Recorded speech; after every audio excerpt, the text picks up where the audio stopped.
Hey everybody, welcome back to another episode of Ask Kati Anything. I'm your host, licensed marriage and family therapist, Kati Morton. I'm so glad that you're here. In today's episode, I'm going to explain to you my thoughts and feelings about no longer seeing any patients. I'm also going to talk about why a lot of us can struggle to stop thinking about our therapist even long after our session is over. Then we're going to dig into why we can obsess over eating disorder content when we ourselves struggle with one. I'm also going to talk about why our struggles themselves can feel inconsistent. Like sometimes we're doing really well, sometimes they're doing poorly. What gives? And then how to deal when our child has BPD and we're in that push-pull dynamic, that splitting behavior. And then I'll also talk about the effects of financial trauma and how that can bother us much into our adulthood and what we can do about it. And finally, I'm going to talk about what emotional neglect is and how it can play out as we grow up. Without further ado, let's jump into this first question. The first question says, "Hi, Kati. I hope you're doing well." I am. I hope you're doing well. So I was wondering if you could tell us more about how you feel about not working with clients anymore, the reasons that you stopped, and whether you ever miss it. In what ways do you find YouTube more fulfilling, if you do? And additionally, did you ever get annoyed or bored with your clients if they kept on telling you the same sets of issues? I can't help but feel that therapists must feel bored or frustrated sometimes, since we, clients, keep on saying all the same things for such a long time, even though you say you don't. Thank you so much for all that you do. Of course. Now, first off, it was really hard for me to let go of my practice. It was kind of a slow process. And I didn't talk about it on here, not for any real reason other than the fact that it doesn't really affect you in particular. But I didn't just stop seeing patients. I think if I had done it that way, it would have been really, really jarring for me. And the adjustment would have been really tricky, not to mention for my patients. But I slowly started weaning it down. So I quit my full-time job, for those of you who don't know. Probably 7 years ago now, maybe longer, but around there. I worked at a hospital. I worked at Eating Disorder Treatment Center. I don't think I worked at both of those. It was the hospital was the final one. But either way, I quit my full-time job that came with benefits and health insurance. And then I still had my private practice, and I was in it 2 days a week. But there came a point where, and if any of my older patients are listening, they'll be like, yep, there came a point where I was traveling just too much, and I would be gone, and I'd be doing essentially what we did during COVID, and online sessions, phone sessions, and FaceTime, stuff like that, from all over the world. Being in Australia, I was still doing it. And when we were in Scotland, I was doing it, and Amsterdam and Germany. And the time change, I'd be doing it really late at night. Anyway, it got really difficult, not only for them, but for me. And it felt really unethical to keep seeing my patients that maybe needed more care when I technically wasn't around as much. And so I started weaning down, starting with my patients that needed more care. So some of my patients who needed to see me twice a week, and then I went down to 1 day a week, I tried to refer them out to someone who could take them on, more regularly. And a lot of them got upset about it at first, and I gave them many months. This wasn't a cut and dried. It was 3 months or so to try to find someone else and to let them know why and to talk it out and process it as best I could. It's always uncomfortable. It was always a shitty process for everybody, but we did our best. And slowly but surely, I whittled it down till I think I had 2 patients at the end. And then one decided to stop seeing me, which had kind of been the norm for him. He'd kind of come and go off and on. And then the other one I referred out. And it was oddly relieving at the time because I was traveling a lot and I just felt such guilt about leaving. I know in other countries, therapists take a month off or 2 months off. I never did that. I mean, I would take a week or two and I'd have one of my friends cover for me. But the fact that I was gone, 4 or 5 times a year for extended period, it just felt very bad for them. And so that I felt the relief of that guilt. But then probably 6 months later, I started to miss it. And I still miss it. I don't think there's nothing that can compare to working with someone in session in your office and legitimately watching those aha moments happen, watching them grow. Nothing compares to that. And so I think there'll always be a part of me that misses it. However, the thing that I think makes it bearable for me, and the reason that I decided to move through that and to let go of my practice, was the fact that I get such an amazing opportunity to reach so many of you through one video. And it's just never, it's never not cool to me. It's never not fulfilling. It's always just it's such a privilege. And so that impact really made it worth it to me. And it's part of the reason why I want to speak more, because I love seeing people in person. There's nothing like getting to see all of your faces as we talk about something that's really difficult or complicated or whatever, and to see it resonate or not, or hear your questions. There's something so powerful about in-person stuff. And so that's why I like to speak more. But I do find YouTube and podcasting and all the things that I create and all the ways that I've gotten to connect with you, each and every one of you, that is just so fucking awesome and so fulfilling. And so it's a different type of work, but I find it to be just as, if not more so, fulfilling, because I can affect and help so many more people with my time. And yeah, so those are my thoughts about that. Now, the question about getting annoyed or bored with clients, no. Even if you feel like you're stuck and you're like, I'm like in a hamster in a wheel and I just keep talking about the same things over and over and over and over, it's not really, I don't see it that way, I guess is what I'm trying to say. Because each and every time you talk about an issue, you're going to say it a little bit differently, and we're going to see a little bit of growth. And therapy, the interesting thing about it is that it's very slow. It takes time, and we know that. And so as you progress, even though it feels like, I'm still stuck on this same issue, you've probably grown in other ways that you're not giving yourself credit for. Like maybe even though we're still struggling with some symptoms of depression or that same relationship, maybe we're not as reactive, or maybe we have taken some action where before we would never have been able to do that, right? And as a therapist, we can see that, and it makes us hopeful and excited for you. And so I never really get bored of my clients. A lot of my clients have the same sets of issues for years. It's just from different perspectives and different scenarios. So no, I don't get sick of it. I don't think that they're boring. I find it an interesting puzzle. And I think that's why I love doing therapy so much, is because I get to be a detective about it with you, right? We get to try to figure it out. Like, why is this holding us stuck? Why have I been talking about this for like 6 months or a year or 2 years? What gives? We get to try to figure it out together. And I think that's part of the job that like I love so much, because each and every person is different. Each person's solution is going to look a different kind of way. And yeah, super fulfilling. So no, we don't. I know it seems crazy that we don't, but we don't get sick of it. We don't think you're boring. Okay. Let's move on to question number 2. This question says, Dear Kati, I hope you're having an amazing week. I am. I hope you are too. It says, I wanted to ask why I can't stop thinking about my therapist no matter how hard I try. I spend hours of my day either Googling her up or trying to find a way to hear her voice or to even find a picture.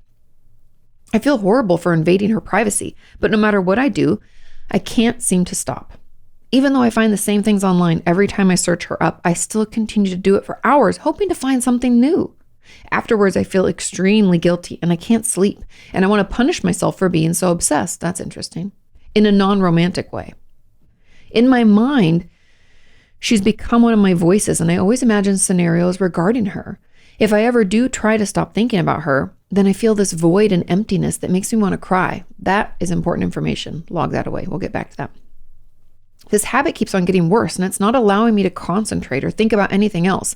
I'm still in school and I can't even focus on my homework. And P.S., I haven't experienced any trauma, so I don't think that's the cause. Can you give me some insight as to why I do this and how to stop? Thank you very much for everything. You're very welcome. So much to talk about here. Now, when we find ourselves obsessing about someone, and it almost feels like we don't have any control over it, it's usually due to emotional neglect. Now, not always. This person in particular says they don't have any trauma. We often don't think of neglect as abuse or as trauma, but it is. But just hear me out. Now, when we're emotionally neglected, I have tons of videos about it, by the way, so I'd encourage you to get on YouTube and put emotional neglect, Kati Morton. They will come up. Look those up, because my guesstimation is that when you said you feel, if you ever try to stop thinking about her, you feel this void and emptiness that makes you want to cry. That means that that void and that emptiness existed prior to therapy. And it's probably the hole in your life where your parents should have filled it. Now, it's not to say your parents aren't good people, that they didn't put a roof over your head and feed you and take you to school. On paper, emotionally neglectful parents look amazing. It's fine. They look great. Cool. However, they didn't support us emotionally the way that we needed. So we're left for most of our life feeling like we're all alone with it. We can feel like we never had that supportive parent that people talk about. We never felt seen or heard or maybe even safe, because maybe it wasn't safe to express how we felt. And in our heads, we're like, well, that's not trauma and that's not abuse. Yes, it is. Because if we don't feel safe to say, hey, I'm upset. Hey, I'm angry. Hey, I'm sad.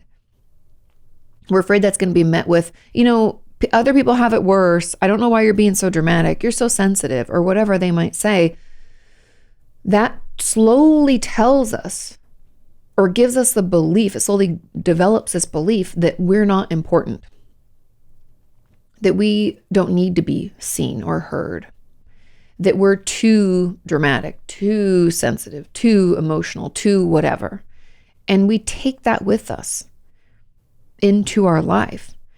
And that leaves this void where safety, security, feeling seen and secure should have been.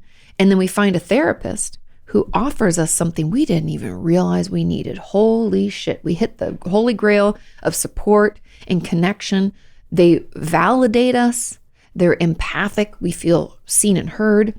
Oh, it's so soothing. Oh, I can finally fill that void. In between sessions, we try to fill it by obsessing about them, looking them up, hearing their voice, seeing a photo, all of that stuff, because it feels like we're not getting that need met again. And I know that sounds really strange maybe, but just look that stuff up and watch some of my videos. And I believe the healing piece for you is going to be doing some inner child work and possibly some attachment work. And those can be so connected. Now, I have workshops on both of those on my website. If you go to katiemorton.com, you go to my shop, you can see all of my workshops. I have an attachment-based one. I have an inner child workshop. Both are available. They have worksheets you can download. You can listen along. There's homework. But it will help you kind of tease out what you maybe needed as a child that wasn't acceptable to need. Get back in touch with that child, talk to them, hear about what they want and need, and figure out how it's affecting you today as we go back in time through letters and other activities to try to talk to younger us and offer that to him or her. And what I mean by that, and it sounds a little woo-woo, but it's like, let's say I grew up feeling like I could never have strong emotional reactions, that I was too much. Then adult me could kind of go back in letter form. That works the best for me, but you do you. You could imagine talking to a younger you. But we write a letter to our younger self and we say, I see you, and I want you to know that you're not too sensitive. You have every right to be upset. It's okay to feel angry. This was happening. This is shitty, right? We can acknowledge that. And to have mom or dad or grandma or papa say X, Y, or Z was really hurtful. As an adult, I would cry again about it. And some of that validation, some of that support, some of that feeling seen, it can help us heal. It can help us change that old story, change that belief into something that's a little bit healthier for us, so we can feel a little more secure. And then the reason all of that work is important is because then we won't be looking outwards to fill it with someone else. And what's happening is incredibly common in therapy, because therapists offer us this unconditional positive regard. And that is so healing. It's often what we needed our whole lives and never got. That feeling of being important and supported and not judged. Oh, beautiful. So that's really where I think it's coming from and how you can slowly stop. But I just want you to not be judging yourself about this. There's nothing wrong with you. This is a normal process. We have to heal little you so the adult you knows that it's okay to be in between sessions and to go without contact with our therapist, and that we'll be okay, right? That we can offer that love and support to ourselves. But let your therapist know this is happening. And you can even say like, hey, I talked to this weird therapist on the internet and she mentioned, some attachment work and inner child work. Maybe we could start doing that. And there were some add-ons says, I also struggle with this, and I now struggle with the same issue with one of my coworkers. We have similar childhood trauma, similar home issues, and coping skills. Some days I can't stop thinking about this person, wanting to be with them all the time, even though I'm happily married. Is this transference? If so, how do you start coping with it? I love what you do. Your videos have been super helpful for me. Of course, I'm so glad I could be there. Now, if this is romantic, then it could be something different. It sounds like you feel a connection to this person. You feel seen and heard because you share like similar childhood trauma, similar home issues and coping skills. I think there's a connection there that you probably never got before. Similar to the main question, I believe inner child work would still be the key here in attachment, because we're feeling connected because of that old story. It's almost like we've been singing a song our whole lives, and it's our own song, and we never thought anybody else understood this song. They don't understand the lyrics. They think it's kind of silly. They ignore it. And then we run into someone else singing the same song, and we're like, oh, we're kindred spirits. And we feel this connection. And of course we can feel connected. That's the power of group therapy, because we've been through similar stuff. And so we feel more connected to people. It's like we're all singing the same song. So that feels good. However, this obsession or this focus on this person tells me that there's this kind of void, this emotional neglect or possibly emotional abuse, because I'm wondering if when you grew up, if you were told that obviously you have trauma too. So there was abuse in there somewhere, but you might have been told that, you know, you're overreacting, that this wasn't that bad. You might have done it to yourself, like minimized and validated. You know, the shame spiral of trauma is real. And so we might have told ourselves over and over the story that we're too much and that this is not that big of a deal and we're making it into more than it was and all of this. And so we come into contact with someone else who's been through it, and it feels more validating. We feel less judgmental, and it feels really good. Now, in your case, obviously the inner child work would still be beneficial. However, processing through that trauma should take away this obsession/urge to focus on this person and to think about them all the time. Yeah. And I don't know if you have any OCD. It could come from that possibly too. But my guess is it's more trauma-based, it's more attachment-based, and it's still trying to fill that void. And you're happily married because your marriage is actually, I would assume, like a healthy relationship, not built on codependence. But this other relationship that you're cultivating where you can't stop thinking about them sounds very unhealthy. And I don't mean that in a judgmental way. I'm just saying, I don't want you to think that this connection is better than the one that you have with your spouse, because this is actually more of a shared story, a shared trauma. And that bond is different. And so that inner child work and working on that trauma in therapy will help alleviate that. Okay. Now there's another question that said, as an add-on, if what you experience, what if you experience this with someone who isn't a therapist? Same answer, really, doesn't really matter. Surely that's not healthy, right? No, but it has a reason. Unhealthy doesn't, I don't want any judgment to come along with the statement, oh, that's unhealthy. I want you to understand that unhealthy things mean that they, aren't true to self. They feel like they're like inauthentic. They can cause unwanted consequences. They can cause us to feel more invalidated, or they can cause us to feel, these unhealthy things numb out, right? It doesn't mean that we need to judge ourselves about it. We just need to understand that they're not helping us, right? They're hurting us. And so, yes, it is unhealthy for us to be obsessed with someone, therapist or not. It's all very normal, but it's not healthy.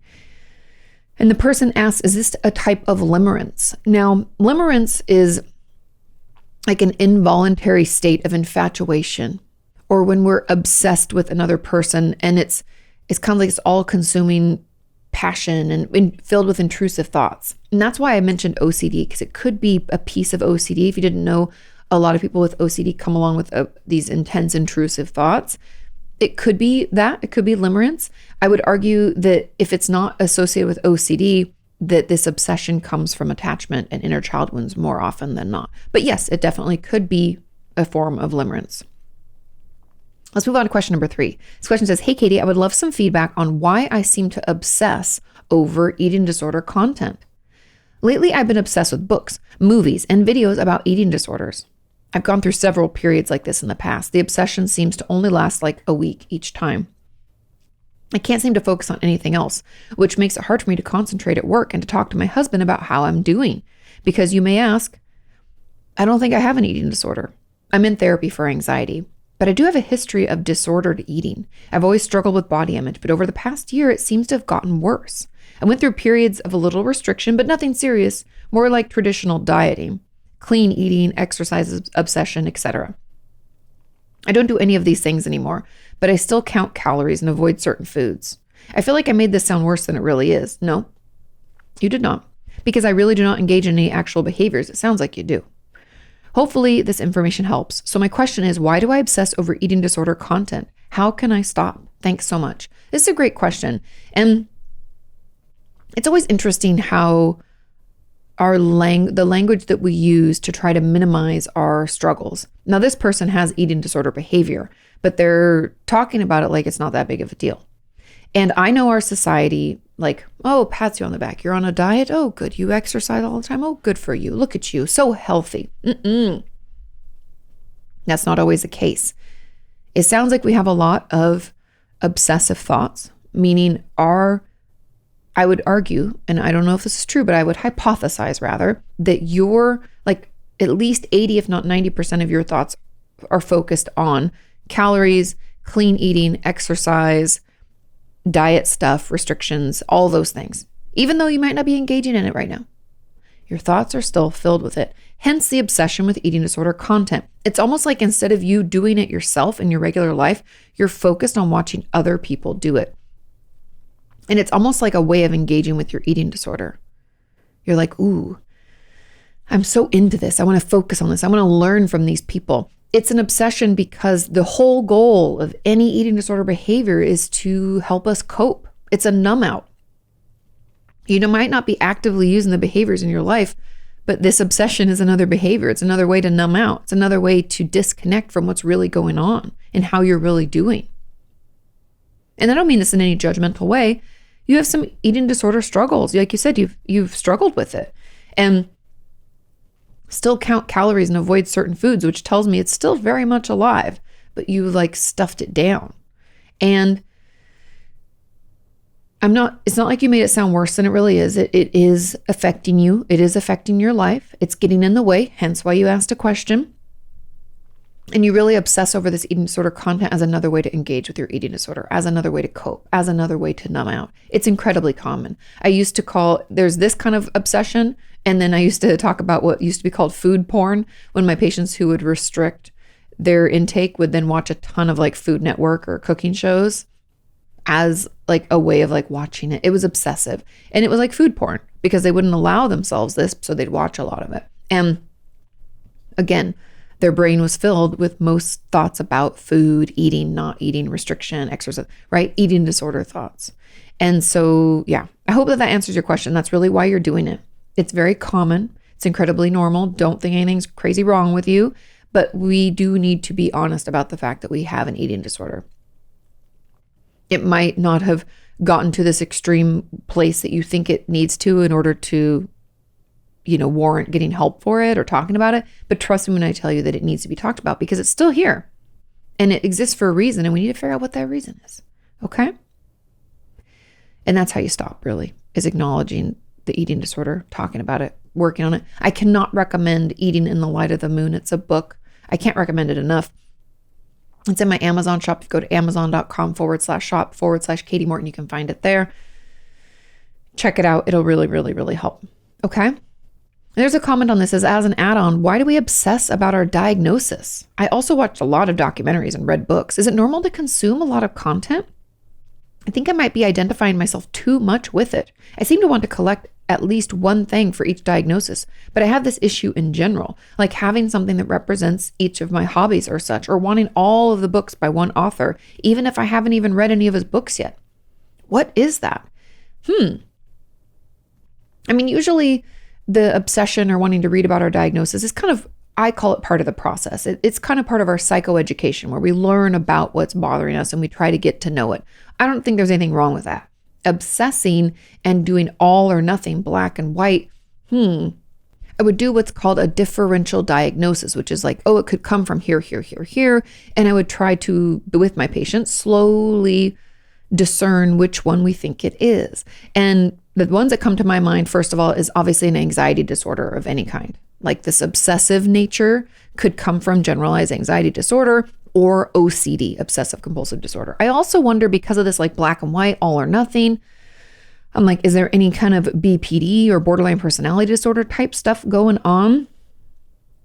Because that impulsivity could also be a piece of PTSD. Those, depending on your history, those would be the things that I'd kind of look at and try to discern where it's coming from for you. It's very normal for us to want to learn a lot about ourselves, but I think when you're so focused on it, it's another coping skill. It's like, I would argue that possibly this is not with like the, wanting to get all the books from a certain author, but the beginning part where you said like you read all the documentaries, all the books about your diagnosis, there could be this piece of intellectualization that our number one defense mechanism that we use is intellectualizing things. We want to learn all about it so we can understand it from every angle, and then we can do something.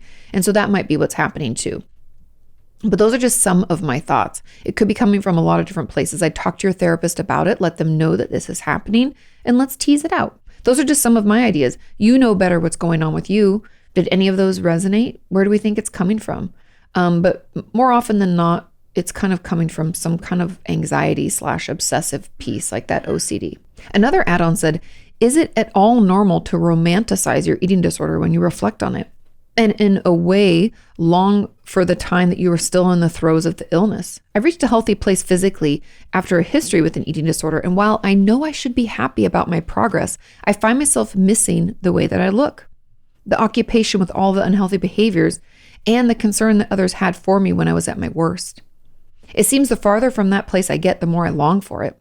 It's caused me to revert to a lot of things that I didn't do before I got to a quote unquote healthy place.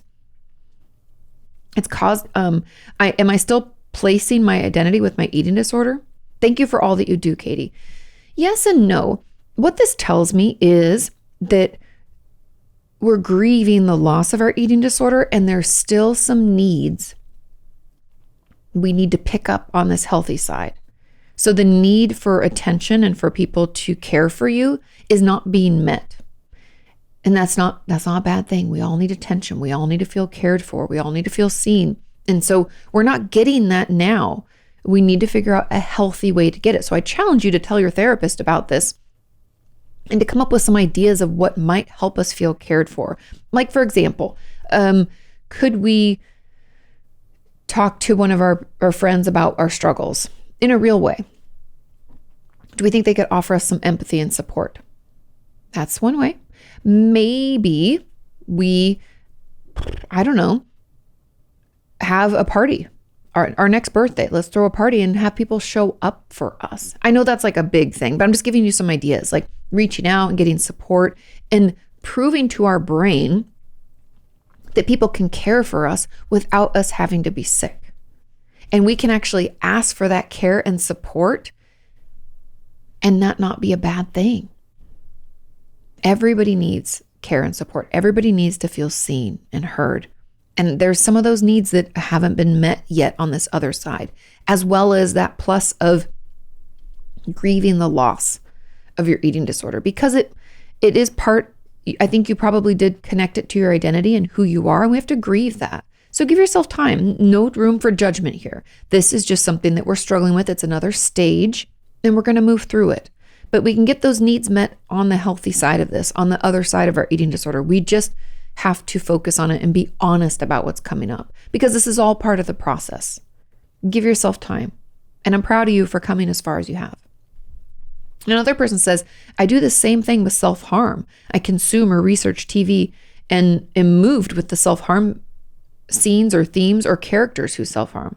I also watch self-harm training webinars aimed at therapists and am on Reddits for self-harm.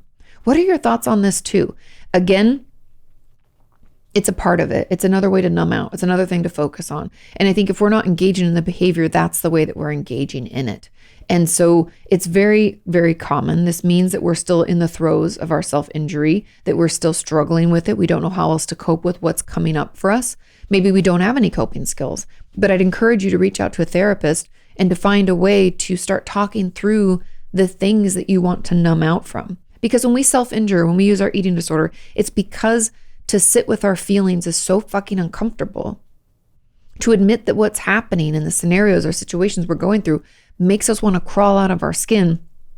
So instead of doing that, we self-injure, we use our eating disorder behaviors. It's something else to focus on. It's a way to numb out. It's a way to disconnect. That's incredibly common.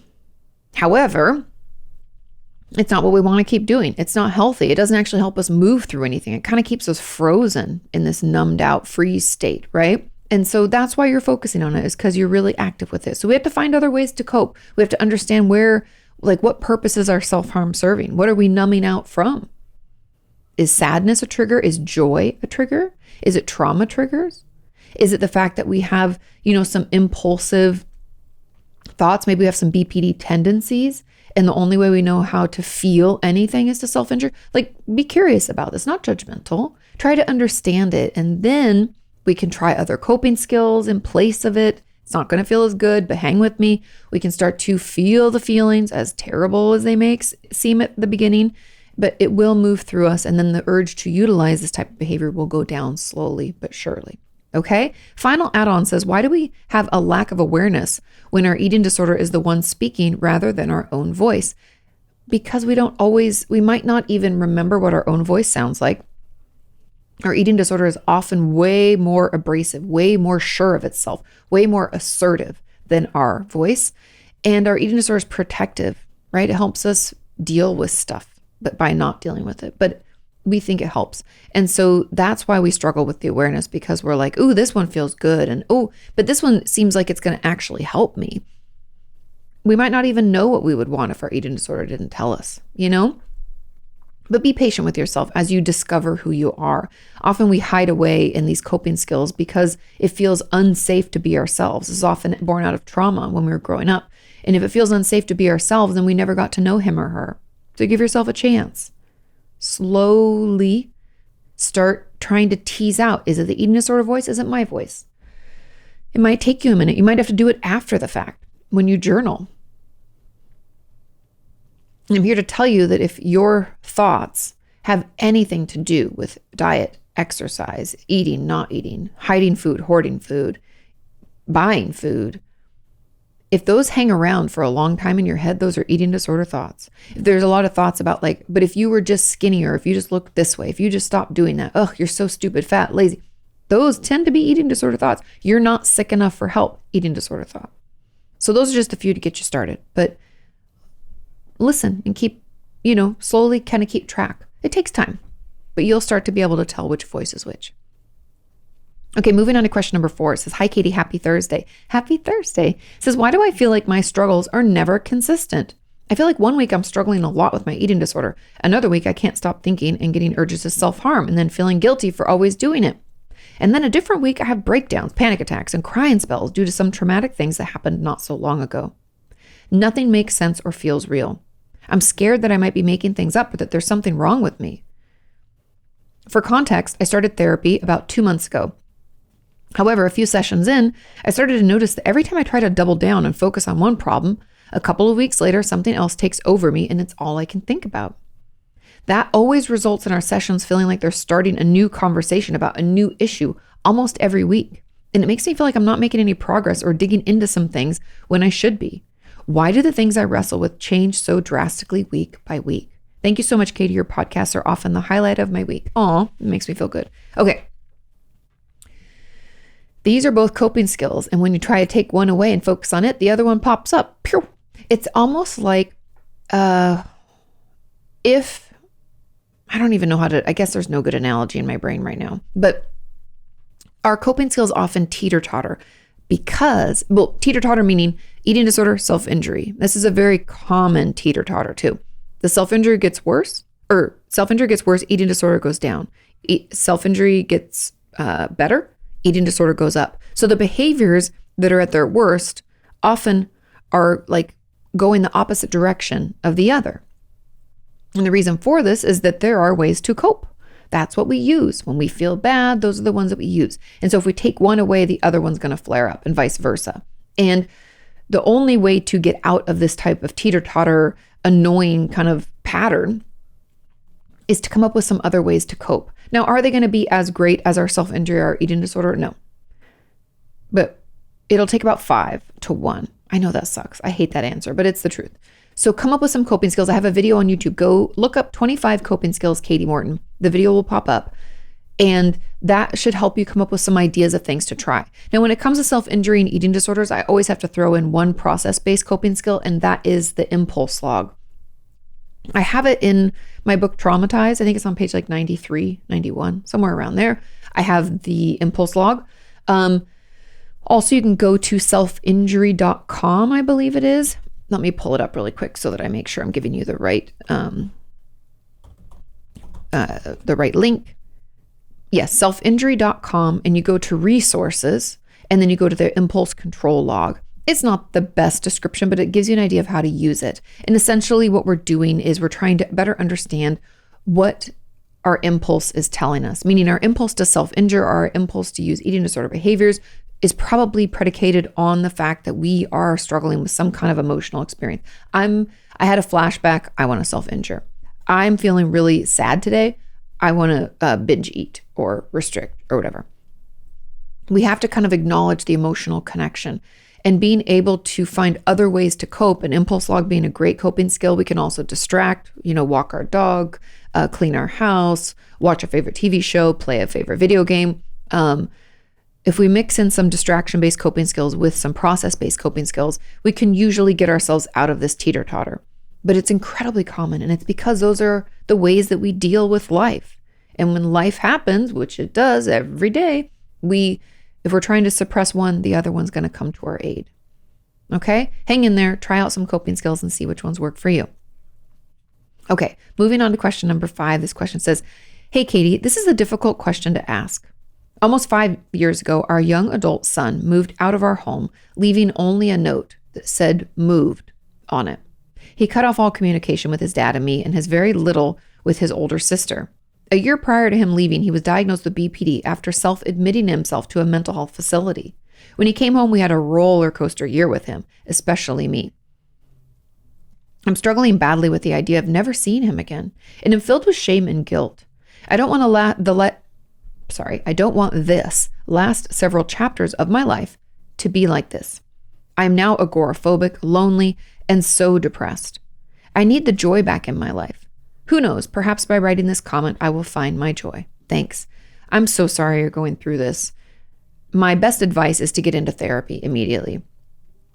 When someone in our life has borderline personality disorder, it can make it really difficult for them to manage any upset. Like if you have a disagreement with your child, which is completely normal. Let's say you even say and do something you wish you could take back and you want to apologize for. When we have BPD, we're so sensitive to everything. It's why I call it an emotional burn victim. I forget who, it's not my term. I've taken it from someone else. But being an emotional burn victim means that we feel everything so intensely. And you pair that with the impulsivity of BPD, and that's why your son moved out.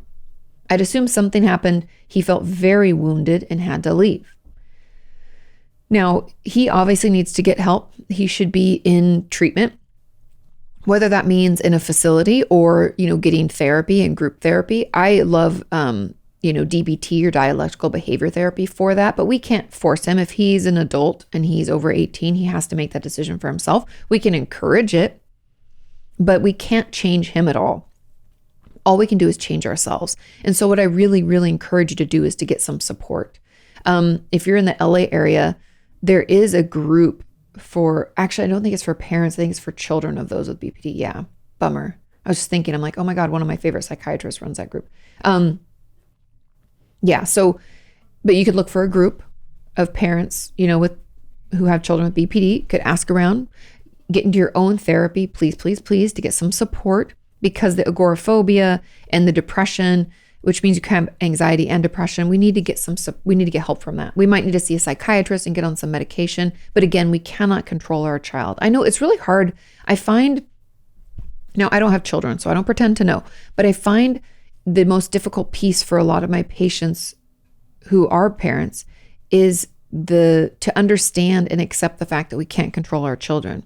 And I think part of it's because when they were little, they depended on us so much and we had so much more control over them in many ways, but we cannot control other people. And now that your child's an adult, they can do whatever they want. We can't force them, but we can change ourselves. We can focus on ourselves and make positive changes that could potentially improve the relationship if he wants to. Again, we cannot make him, but please get into therapy. Please consider, trying some medication if that's something that you'd be interested in. I think that could really help. It can and will get better. Okay. There's another question here. We have two more. This question number 6 says, "Hey, Katie, I hope you're doing well. My question is about the constant worry about finances. I'm hoping this question may resonate with someone else out there. So for as long as I can remember, I worried about finances, so much so that I avoid spending money on myself most of the time. If I receive a gift card from someone during the holidays, I sometimes use it to buy something else or to buy someone else a gift for a future occasion. I often experience pain that feels almost physical when spending money on something that isn't a recurring expense. This is typically followed by a compulsion or need to make up for it in some other way, like selling miscellaneous things, plants, antiques, etc. I think I do this in an effort to minimize the constant worry. There's a part of me that keeps telling myself, if you spend as little as possible, you can't run out, right? Does anybody else experience this all or nothing black and white thinking about finances? What do you think might cause this? Thanks for being here. Of course. Financial trauma is something that we haven't talked about enough. And maybe it's something that I put together. Maybe it's a video series that I do. I have a friend, Chelsea Fagan, who has a financial channel. Maybe that's something we work on. But people don't talk enough about financial insecurity and the trauma that can come along with it. Now, financial insecurity does not mean that my parents didn't buy me everything I wanted. Financial insecurity means that when we grew up, we often were worried about whether or not our parents could afford life for us. Maybe we went hungry. There wasn't food in the fridge.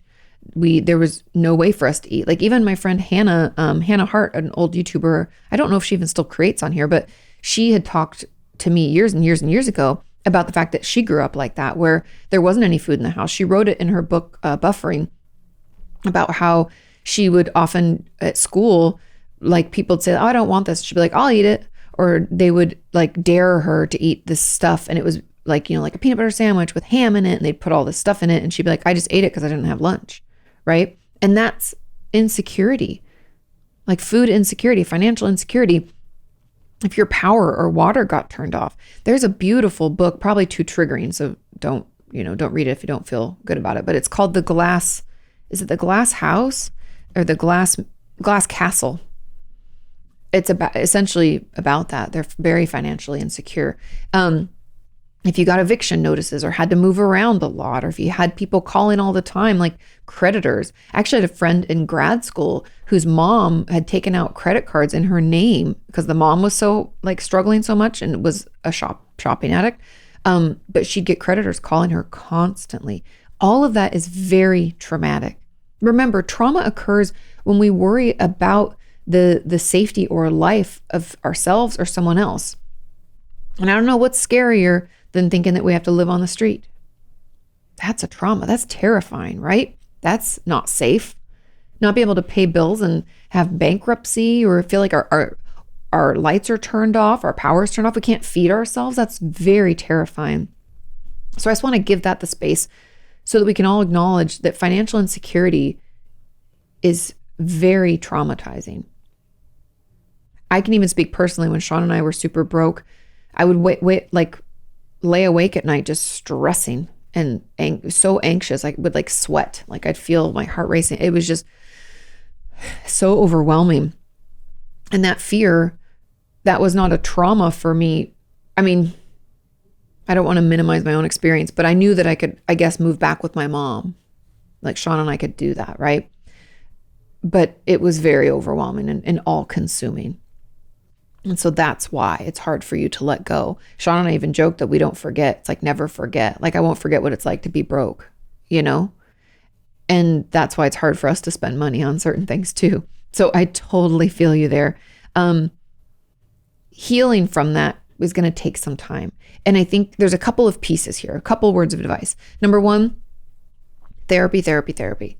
Talking about it, or even just journaling about it. Acknowledging the trauma you sustained, the insecurity. If you feel like it's safe enough, you could read that book, The Glass Castle. It's beautiful. But getting into therapy, talking about it, processing is going to be healing. Okay. Number one. Number two is checking your facts. We often have, when we have had financial insecurity, when we are into our life now, like it's not currently happening for us, we have a lot of beliefs or quote unquote facts that aren't facts, thoughts that we've had repeatedly that we just take as facts. And so we act out of those, like, oh, if I do this, I'm going to run out. Or like your belief, like if I spend as little as possible, I can't run out, right? Like that's a belief that you have. You have to spend as little as possible. But do you?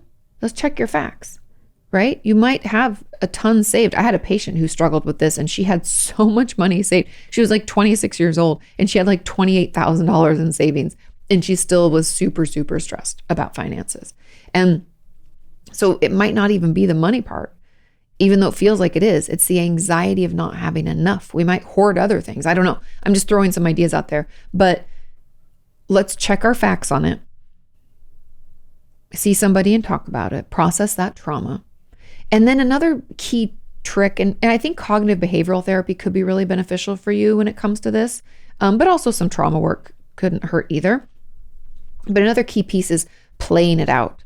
So we can, worst case, best case, most likely case. We can do that when we find ourselves like frozen or terrified or restricting in one way or another. Because we're acting out of an old narrative. And so we need to check our facts on that before we continue that process. But therapy can really, really help with this. Also, I had my patient who struggled with financial insecurity growing up and then had all his savings. Her and I put together kind of like her basic spending. She brought in, like her bank statements, and we figured out what her spend was and what her income was and what she could save. And then I had her set aside like fun money. And every few months I'd be like, what are you going to spend your fun money on? And it was just a couple $100, but she had to bring the receipt and show me that she did something for herself. Doesn't mean she had to spend it all. But there are some things that we can do to start slowly proving to ourselves that I do make enough, right? We're checking the facts. This is my spend every month. This is what I make every month.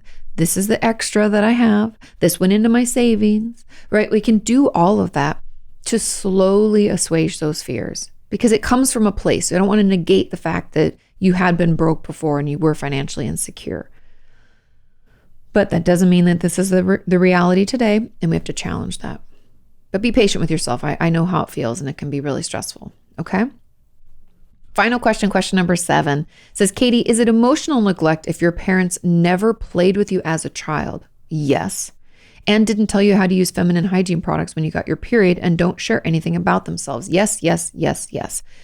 Emotional neglect is when our parents don't show up for us emotionally. I also would say that there was just neglect in general here. When our parents don't play with us, when they don't show us how to do anything, we're kind of on our own. Think of that in general, like how much we need as children, how little we know, how we look up to our parents and other caregivers in our life. Could be other members of our family, could be teachers, could be coaches, could be, any person in our life that's kind of in like an adult role. We look to them to show us how to do things because we don't know. Luckily, I had sex ed in school and they taught us how to use feminine hygiene products, but my mom also taught me too. That's part of what you should have had growing up. So 100% this is emotional neglect and physical neglect. It's neglect in general. It's abuse. And the fact that you don't know anything about them, then there's no relationship. That's that lack of connectivity. That is that emotional neglect piece, the not being played with and the not sharing anything about themselves. That is purely emotional neglect. The feminine hygiene products is neglect, not necessarily in an emotional form. Do you see what I'm saying? And it doesn't matter. I'm just teasing this out just as we talk about it. They're all very important and very damaging. And so I'd encourage you to get into therapy.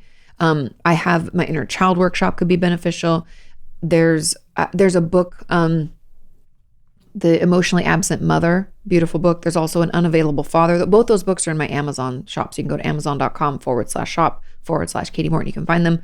Those are both incredibly helpful to work on with your therapist. But yes, that is emotional neglect. And I'm so sorry you went through that.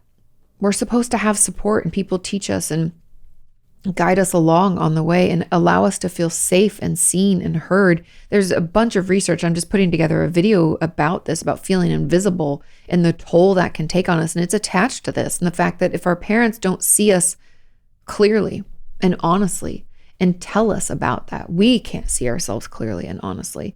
And so if they don't play with you, you don't really maybe know how to be a kid or how to have fun. It might be something as an adult you want to try to dip your toes into, learn how to be a little goofy, a little irresponsible sometimes. Also not sharing anything about themselves. That lack of connectivity, I would assume, meant that you either avoided, like had attachment issues where you avoided people getting close to you, or we overly attach too quickly because we're trying to fill that void. It could go back and forth. A lot of people think attachment styles are like fixed, but they're not. They're very fluid. We can kind of switch between them depending on which one serves our purpose at the time. I'm so sorry you went through that, but therapy, inner child work, I have an inner child workshop and attachment workshop. Those could both be incredibly helpful. But yes, that was definitely neglect on your parents' behalf. And again, I'm so sorry you had to go through that. But with therapy, know that it can and will get better. That's it for this week. Thank you so much for sending in your questions. Thank you for sharing this with friends. Thank you for talking about the podcast. All of that really, really, really helps. Have a wonderful rest of your week. Do your homework, and I'll see you next time. Bye.